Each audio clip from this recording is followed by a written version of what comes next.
came in, he says it's time to die. And when I heard the shooting through the door, I told my friend to hide under something so he won't find us.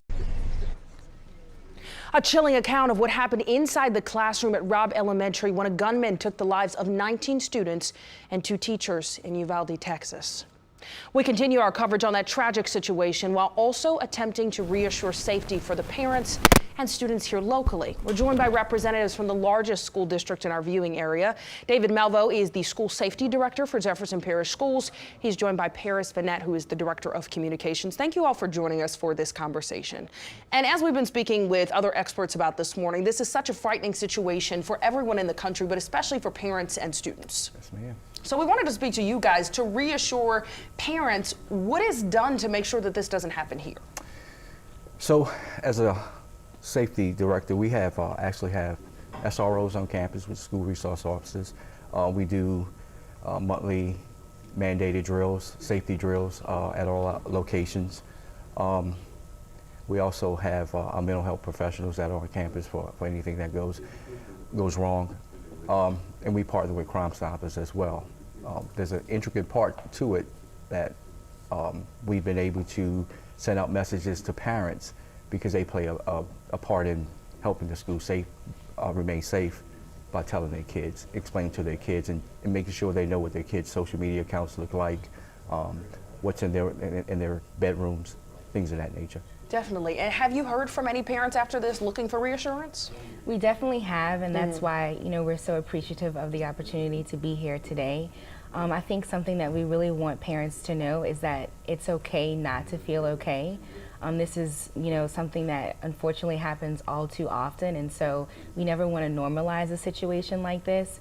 We have guidance counselors who are available and have the resources available for both students, parents, teachers, and faculty, and even community members alike, because we recognize that this is a social issue, and it's just so unfortunate that we all have to be feeling this and going through something like this. And so it's okay not to feel okay. We have had parents reach out, but we just really want to assure people that we are constantly making sure that our guidelines and our practices align with the most up-to-date local, state, and federal guidelines in terms of, if something were to happen like this. Yeah, I'm sure that is reassuring to parents. What's so scary is that these have gotten so common. When you see ones like this and you learn more details, do you go over this safety plan again and see some things that maybe you could improve on? Every day. Every day we look at our safety plans. When something happens at our local schools, we do debrief with the faculty and staff. And I think I talk to my immediate supervisor, Jermaine Gilson, every day, all day, to make sure that we haven't missed anything and that we're not going to miss anything. And what do you say to kids during this? Of course you want to talk to parents. We've been talking this morning about how difficult it is, though, to make sure that kids know what to do in a situation. God forbid this would ever happen somewhere here, but also to not scare them. Are you doing drills with kids in the schools? Yes, on a daily basis, on a monthly basis, I'm sorry. There's single point of entry drills, there's lockdown drills, intruder drills. These are done, and as they're doing them, they explain to the kids exactly what they need to do if the situation arises.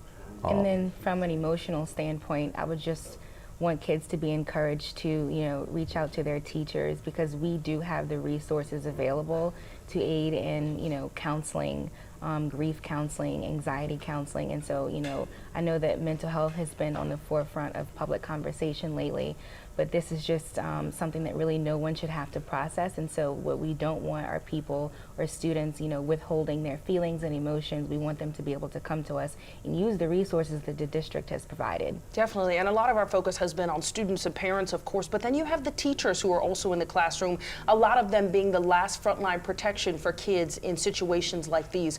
What are you telling the teachers? What are you hearing from them? We're telling the teachers basically to reach out to us just like we encourage the kids to do. So the National Association of School Psychologists has also put out some information and resources that we've been making sure that we have available for our faculty as well.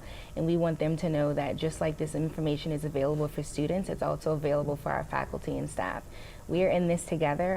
No one is, we don't want anyone to be, you know, deprived of any information and resources. And so if our students are well, then our teachers need to be well, and, you know, vice versa. Definitely. And of course, we don't want to scare anyone with this conversation. Again, we wanted to have you guys on because we figured some parents in our area wanted to double check with the schools that their kids go to about this. Of course, in our area, we have a different kind of violence that we deal with on a more regular basis. Kind of talk about how you talk to students about that.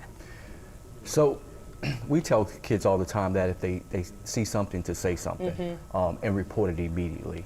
That way we can get right on and start investigating and work with our local law enforcement agencies to investigate it and make sure it doesn't happen. Definitely. And of course, that is another mental health aspect for kids in our community. They're dealing with sometimes shootings of friends or family members. Right. So I would say that although these circumstances are very unfortunate, what it is teaching us, I think, as, you know, people and as a society, is to listen to how we feel internally. And so kids can feel, they can pick up on when something is not right. Adults are learning to pick up on when things aren't right. And so when you feel that something is off, you know, speak up, report it to your teacher, teachers report it to your supervisor, and so on. All right, and of course we want every child in every school to be safe. David and Paris, thank you so much for joining us with this reassuring conversation.